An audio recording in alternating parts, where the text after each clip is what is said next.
Vão de aldeia em aldeia, pregando o reino de Deus. E aonde você chegar e encontrar um enfermo, cure os enfermos. Onde tiver um leproso, sare o leproso. Onde tiver um endemoniado, expulse o demônio. Porque eu vos estou dando poder para fazer obras e maravilhas. E diz a palavra que os discípulos saem com a ordem de Jesus e os sinais seguiam aqueles homens aonde eles chegavam, porque Jesus estava instruindo. Jesus tinha que deixar aquele grupo de homens capacitados para desempenhar o papel de testemunha. Bendito seja o nome do Senhor para todo sempre. E no versículo 17 do livro de Mateus, capítulo 10, Jesus ele adverte os seus discípulos dizendo: acautelai-vos, porém dos homens, porque eles vos entregarão ao sinédrio e vos açoitarão nas suas sinagogas, e sereis conduzidos à presença dos governadores e dos reis por causa de mim, para lhes servir de testemunho. Aí Jesus vai consolar o coração dos discípulos dizendo: mas não tenha medo, não fique pasmado, não fique nervoso, preocupado com o que vão dizer, porque na mesma hora o Espírito Santo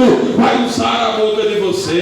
Testemunhas, ela tem a capacidade de ser cheia pelo Espírito e de falar o que o Espírito Santo coloca no seu coração. Aleluia, glória a Deus.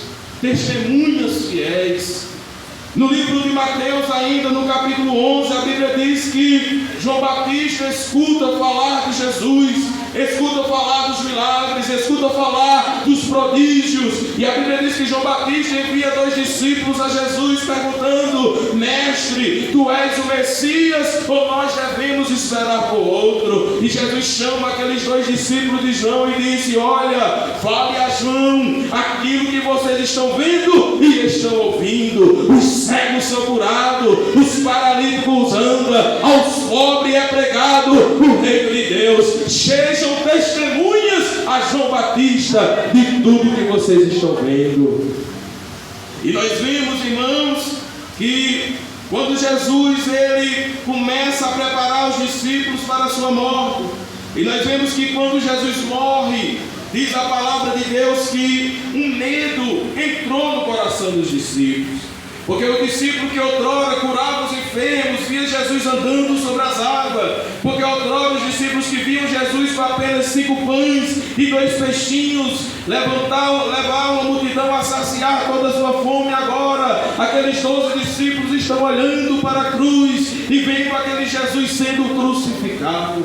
E diz a palavra de Deus que logo após a crucificação de Jesus, um temor e um medo e uma incerteza invade o coração dos discípulos. E os discípulos agora estavam com medo acerca da ressurreição. Será que Jesus ressuscitou? Será que Ele está vivo? Será que é verdade que Maria Madalena nos contou? E a Bíblia diz que os discípulos estavam trancados, com medo, angustiados. Diz a palavra que 2 deles não aguentam, vão embora para Emaús, e Jesus no caminho, e Emaús se encontra com aqueles 2 discípulos, porque o coração dos discípulos estavam sem certeza, não havia convicção no coração dos discípulos. E para ser uma testemunha fiel de Cristo, a primeira característica da testemunha fiel é que ela tem convicção que Jesus ele está vivo. Aleluia. A primeira característica que nós devemos ter nesses dias para desempenharmos os papéis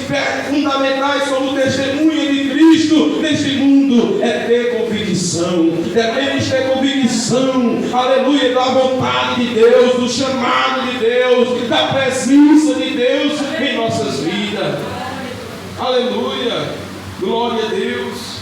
Mas parece que estamos vivendo em épocas, me permita a palavra, onde as pessoas não têm mais certeza daquilo que fala. Quando se está doente, Jesus cura. Se Deus quiser, quem sabe, talvez, pode ser que aconteça. Deus, nesta noite, Ele vai colocar no teu coração convicção, certeza, aleluia. Tu chegaste aqui com a tua alma, aleluia, duvidosa, mas Deus, como será? Mas Deus, nesta noite, está te dizendo pela sua palavra, tenha convicção, tenha certeza, aleluia, Não duvide. Não fique com seu coração duvidoso nesta noite. Porque Jesus ele te diz: tu és uma testemunha. Tu és uma testemunha. E nesta noite eu estou falando para uma igreja que é testemunha. Vocês conhecem o poder de Deus. Aleluia. Nesta noite, se fôssemos parar para dar oportunidade a cada um dos irmãos aqui e dizer o que Jesus fez na tua vida. Aleluia. Alguns contariam testemunhos que com certeza deixariam o nosso coração muito alegres. Alguns contariam coisas que talvez nós nunca pensássemos: mas essa mulher passou por isso, esse homem passou por isso, pois foi. Porque a testemunha de Deus, ele tem relatos para nós. Não tem como sermos testemunhas dos irmãos se nós não tivermos em nosso coração convicção. Glória a Deus. E a Bíblia diz que Jesus passa 40 dias